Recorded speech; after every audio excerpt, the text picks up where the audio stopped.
Librinha. É. Não parece que é Lívia? Olha. Não parece que é Lívia? Que Lívia? Caçulinha do Douglas. Parece mesmo, o olhinho. Vamos ler a Bíblia. É Lívia. A carta de 1 João, capítulo 3.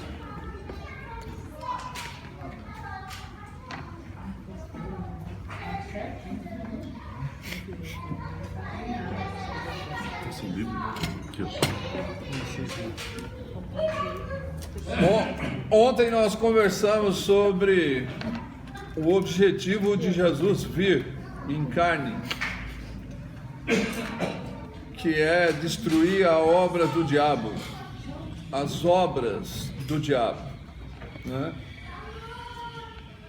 E aí nós conversamos muito sobre injustiça, e uma das faces da injustiça é a má distribuição de renda, a má distribuição alimentar, né? Tudo isso é injustiça, são faces da injustiça, né? Então, nós vamos ler o verso 9 agora. E quando um dos problemas que os cristãos têm, e é claro que essa carta você precisa entender que João está escrevendo para os irmãos, ele não está escrevendo para o mundo todo, ele está escrevendo para a comunidade. Então nós temos que entender que existe uma diferença daqueles que estão na comunidade e aqueles que não estão na comunidade. Então existe uma prática para aqueles que estão na comunidade e aqueles que não estão. Então João, o que ele está fazendo? Ele está fazendo uma distinção entre aqueles que seguem Jesus e aqueles que não seguem Jesus. Então é uma distinção, né? Então existe uma diferença entre aquele que serve e aquele que não serve a Deus, né? Certo? Então, por isso que ele faz todas essas afirmações, né?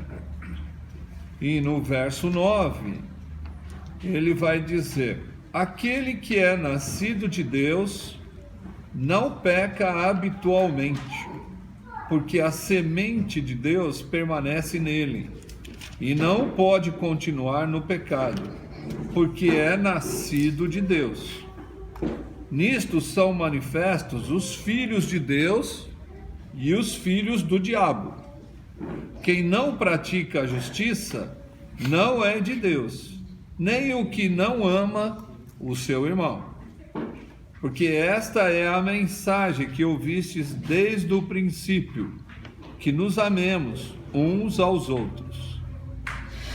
Não sendo como Caim, que era do maligno, e matou o seu irmão. E por que o matou? Porque as suas obras eram más, e as de seu irmão justas. Meus irmãos, não vos admireis se o mundo vos odeia. Nós sabemos que já passamos da morte para a vida, porque amamos os irmãos. Quem não ama, permanece na morte. Todo o que odeia seu irmão é homicida. E vós sabeis que nenhum homicida tem a vida eterna permanecendo nele.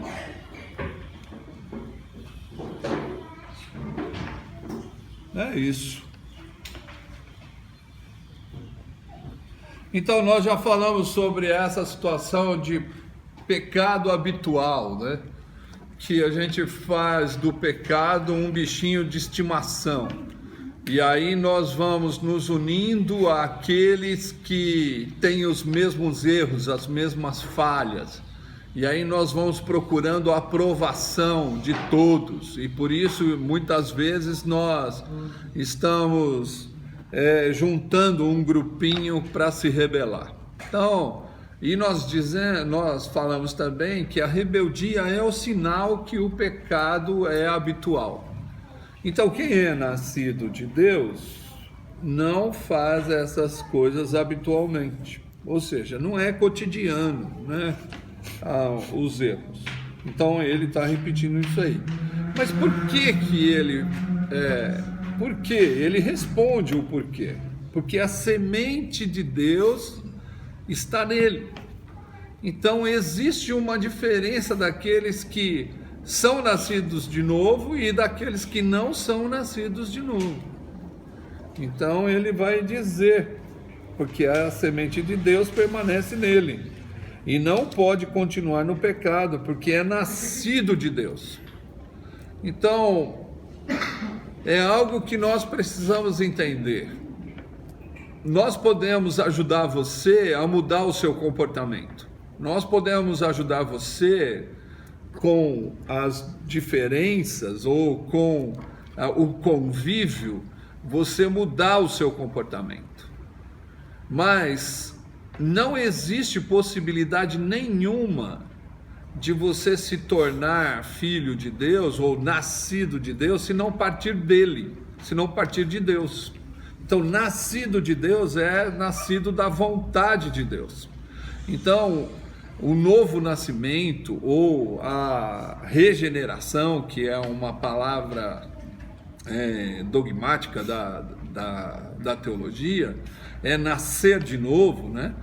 Então, isso não cabe ao cristão fazer você nascer de novo. Então, ninguém tem responsabilidade aqui de fazer você nascer de novo. Não tem jeito, porque o novo nascimento é algo que vem de Deus. Eu preciso ter uma experiência no encontro. Deus tem que me encontrar.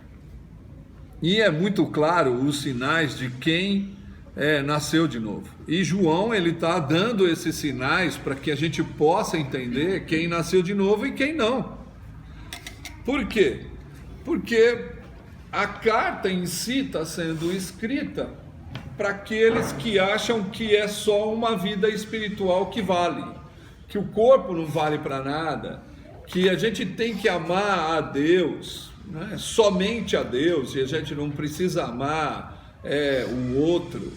Então João, ele está querendo mostrar que aquele que nasce de novo vai amar o seu irmão. E quando nós já conversamos sobre isso, né, que o irmão é aquele que também segue o Senhor Jesus, aquele que creu em Jesus. E crer é colocar a vida, é investir tudo que temos, porque essa palavra crer que João usa lá no começo do Evangelho é uma palavra econômica, é uma palavra de investimento. Por isso que tem aquela palavra crédito, né? Então vem de crer, é uma palavra econômica, então é algo que você investe toda a sua vida. Deus deu o poder dele se tornar filho, e se torna filho de Deus, nós somos irmãos.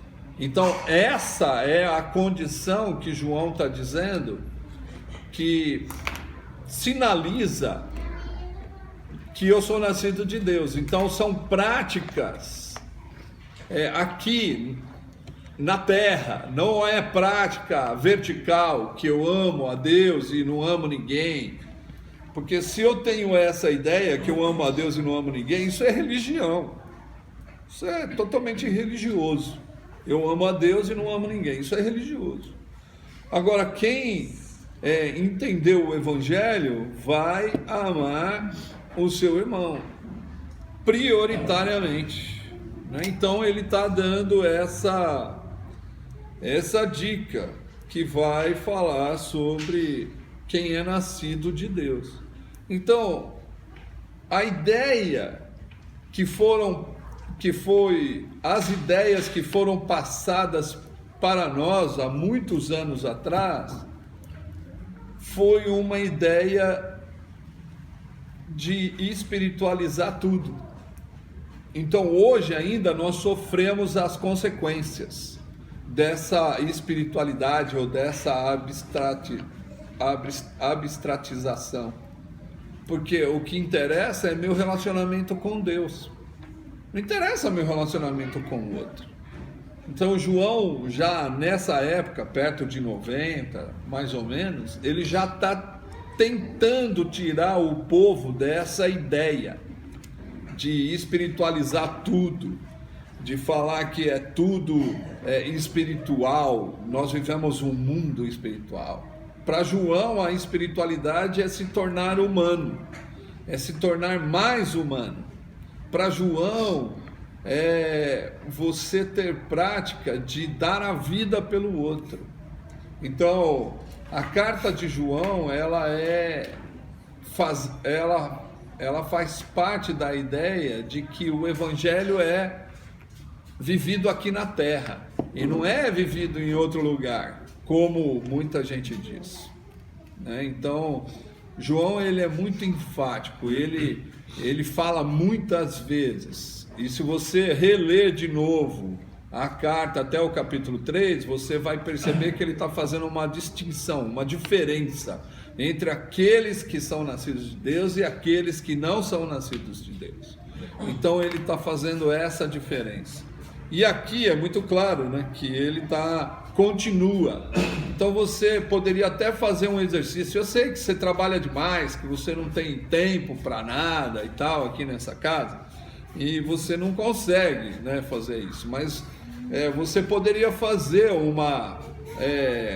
reler até agora e fazer duas tabelas e começar a perceber as diferenças que João vai fazendo. Então, quem é filho de Deus, quem não é? Quem é filho de Deus, quem não é? Então, isso seria uma prática legal, mas como você não tem tempo, eu nem vou falar para você fazer.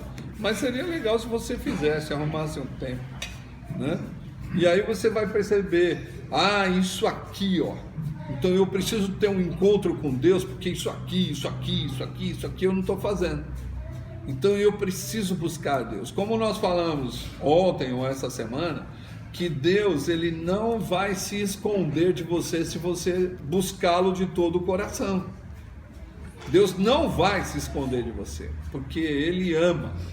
E por amar, ele permite que o homem se aproxime dele através do sangue de Jesus. Então, é algo que você precisa entender. Então, ele vai dizer, porque é nascido de Deus, e por isso a gente não peca habitualmente. Nisso são manifestos os filhos de Deus e os filhos do diabo. Quem não pratica a justiça não é de Deus, nem o que não ama o seu irmão. Então, o que ele está enfatizando nisso é muito claro, né? É muito manifesto, é muito claro, ou claramente visível, né? Que é uma palavra muito usada no Novo Testamento, esse manifesto, principalmente no Evangelho de João e nas cartas de João, ele vai sempre usar. E manifesto é o quê? Deixar claramente visível. Então não é algo que você não vê, não é algo que é espiritual, que você não toca, é visivelmente claro, né? Então é algo que você pode visualizar, né?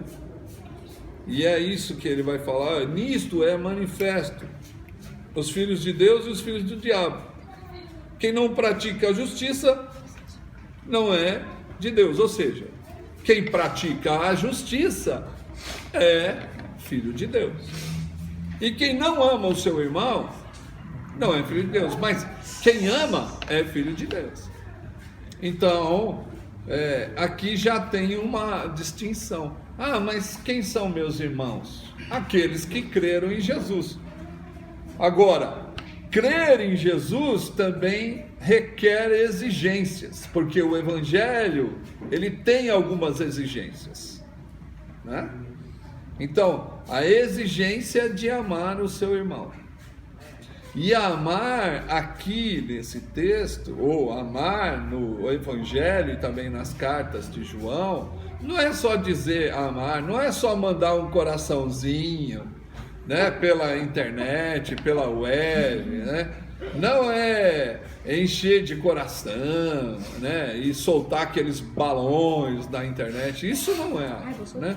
Como nós já conversamos sobre amor, né? Existe um amor que é racional, um amor cheio de razão. Esse é o amor do Evangelho. O amor do Evangelho é um amor racional, né? A paixão, ela é louca, porque vem do desejo, né? E o desejo é algo que não mostra que eu sou filho de Deus, ou é algo que mostra que eu sou filho de Deus. Então, o desejo, a paixão, eu não preciso conhecer, é um sentimento. O amor não, o amor é uma decisão e é um conhecimento. Eu vou conhecendo, quanto mais eu conheço, mais eu amo, quanto mais eu amo, mais vou querer conhecer. Por isso que Jesus vai dizer que a vida eterna é conhecer a Deus. Então, ele está falando sobre isso, né? Mas aqui ele vai dizer, né, no verso 10, que se a gente não ama o nosso irmão, nós não somos filhos de Deus. E aí é algo que a gente precisa parar para pensar. E é uma coisa impressionante como nós escondemos, né? Como as pessoas esconderam de nós essa verdade, porque é algo que a gente precisa entender. E isso é algo que nós precisamos entender muito claro, porque aqui na nossa família, na nossa comunidade, nós percebemos as práticas da morte nas nossas atitudes.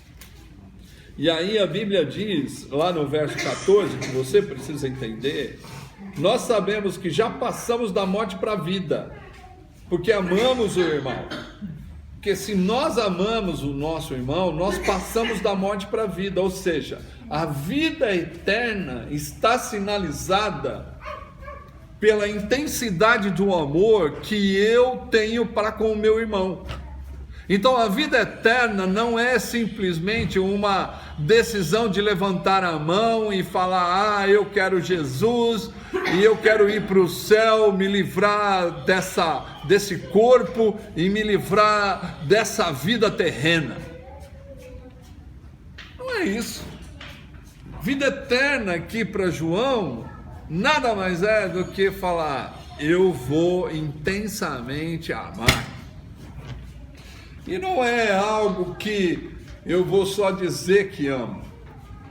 As minhas práticas precisam se tornar visivelmente claras que eu amo.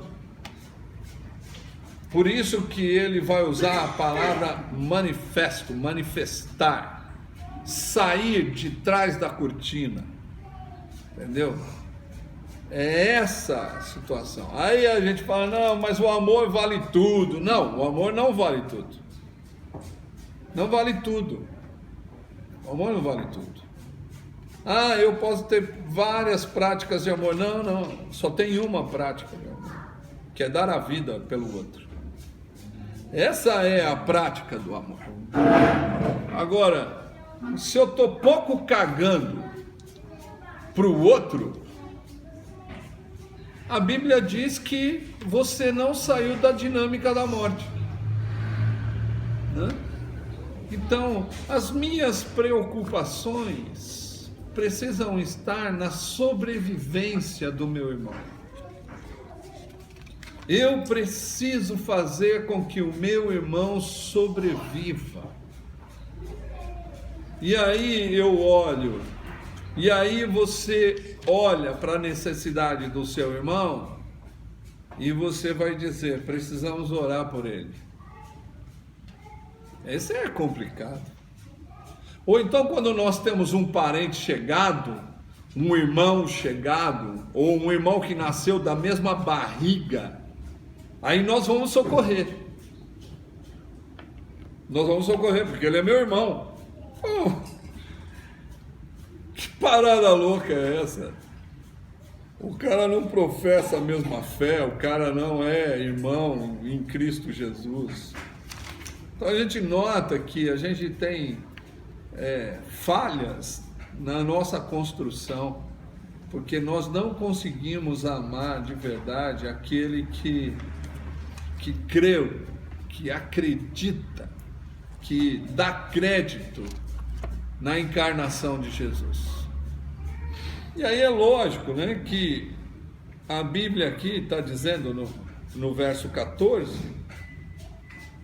que quem ama o irmão passou da morte para a vida. Passou da morte para a vida. Por isso que o termo amor se banalizou, porque amar é simplesmente falar, mano, eu amo você. Aí pronto, já deu uma satisfação porque alguém me ama. Não, mas ele não tem prática nenhuma de amor. Ele não praticou nada, só disse eu amo você. É isso aí, vai lá, dá um tapinha nas costas, você é o cara. Hoje a gente vive disso, de encher a bola vazia das pessoas, mas isso não é amar.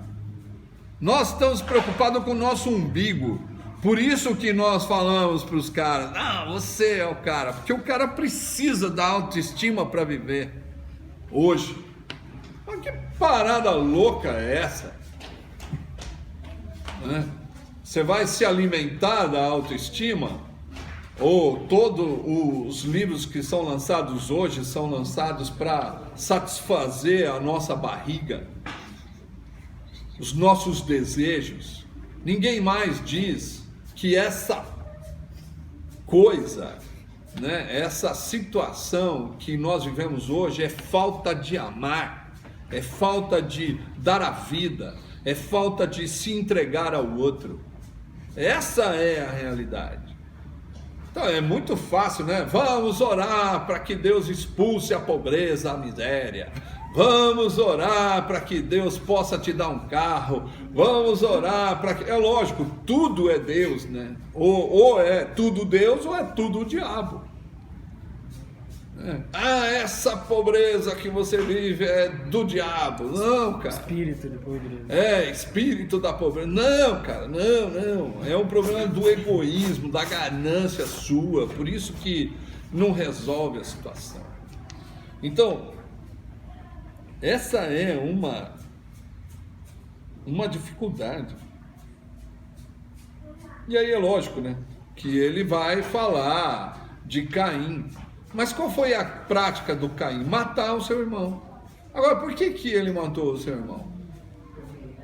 Porque ele era ganancioso e as suas obras eram más. É isso que João diz.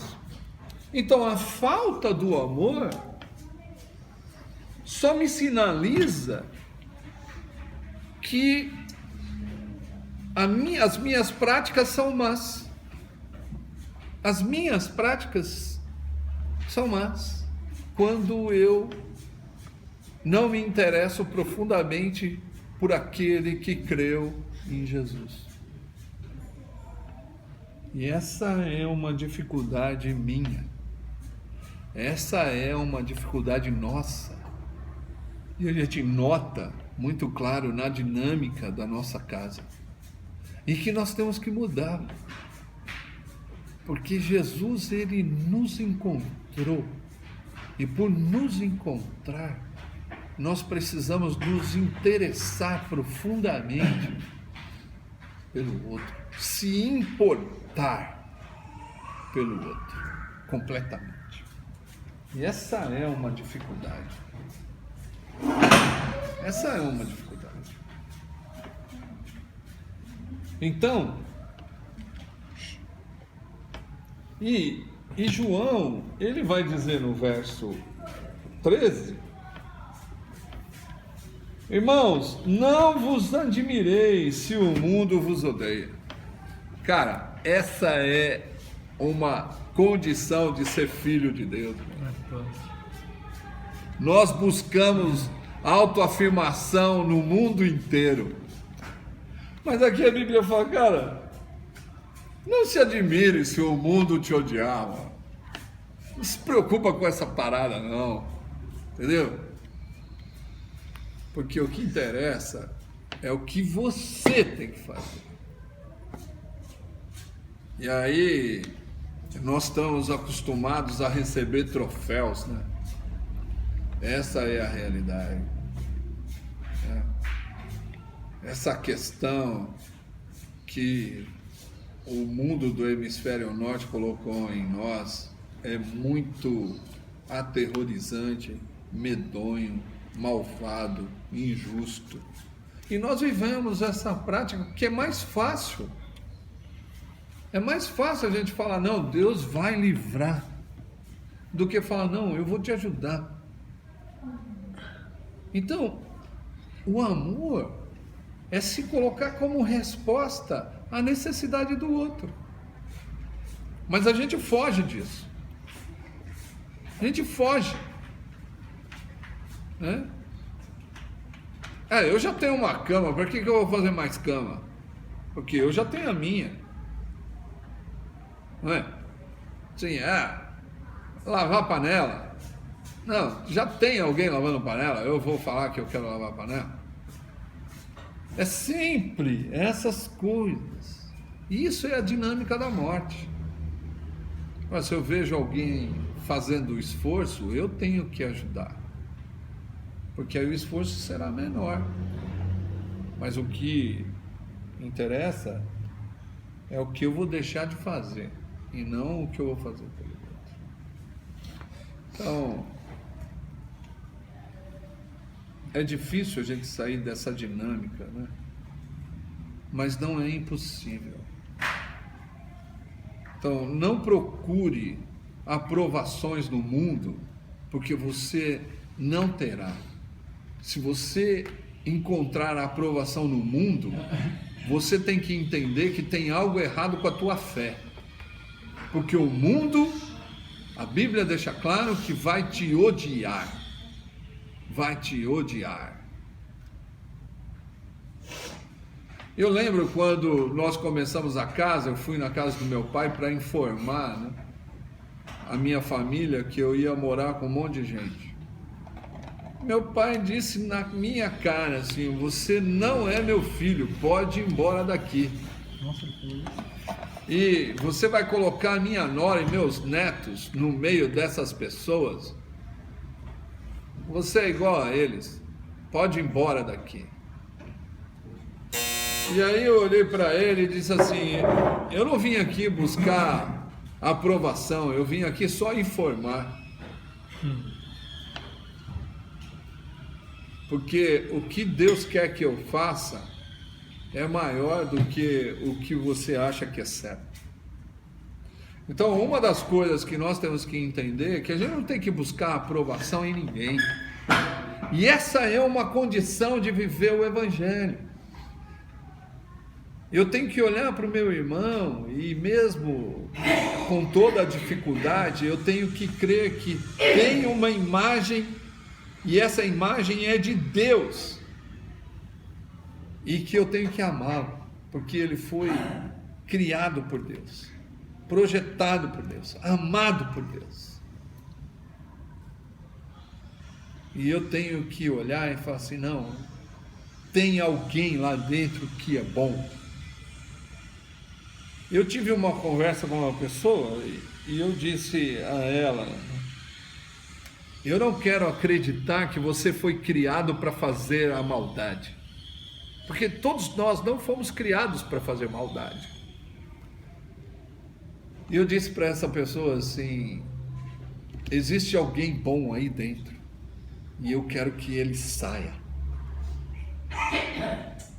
Eu quero que essa pessoa que é boa, que está aí dentro, sufocada, saia. Então é algo que a gente precisa aprender. Se nós temos a semente de Deus, a semente de Deus é a bondade que é fruto do Espírito Santo. Então, ela tem que sair se nós investirmos toda a nossa vida em Cristo, se nós cremos em Cristo de verdade. Ela tem que sair, ela tem que brotar. Mas não é procurando em outras pessoas que eu vou me autoafirmar, porque a Bíblia é muito clara: o mundo vai te odiar. O mundo vai te odiar,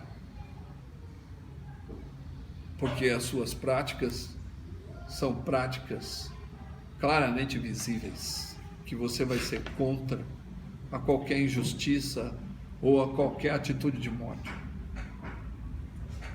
Então, não se enganem dizendo que a vida eterna é pós a morte. Não se engane dizendo que se você mandou um coraçãozinho para o irmão, você já disse que ama o seu irmão. Alguns me procuram dizendo: eu quero ser seu discípulo. Eu falei: mas aonde? Pela internet? Não tem jeito, filho.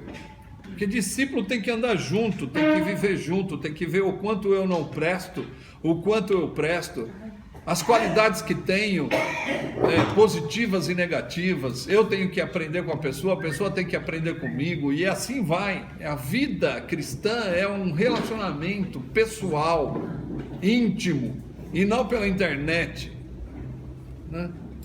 Então, sinais claros é você amar o seu irmão. Isso vai fazer com que você passou da morte para a vida.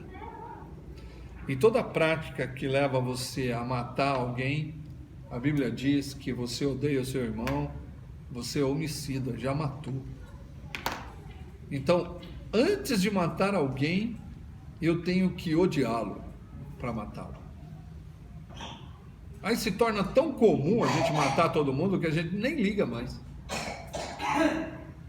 A gente mata com a fala, a gente mata com a inércia, a gente mata com a nossa inabilidade, a gente mata porque a gente tem prazer de matar. É isso. Sinal claro de quem é filho de Deus, que passou dessa vida, da morte para a vida. Quando eu me entrego, quando eu me preocupo, não com uma pessoa exclusiva, mas com os filhos de Deus. É claro, eu posso amar todo mundo? Não consigo amar todo mundo. Mas eu tenho que cuidar daqueles que Deus nos colocou próximo como irmãos. E é essa coisa de se preocupar, é dizer como Cristo disse, né? Aqueles que tu me destes, eu não perdi nenhum. Então o nosso desejo, a nossa vontade tem que ser de não perder ninguém. Então a nossa preocupação tem que ser, cada um de nós temos que ter preocupações de não perder ninguém que está na comunidade do Senhor Jesus. Se todos nós tivéssemos essa preocupação, a nossa vida seria diferente. Não se engane, a vida eterna está nas nossas atitudes em relação ao outro. Beleza, irmãos? Amém.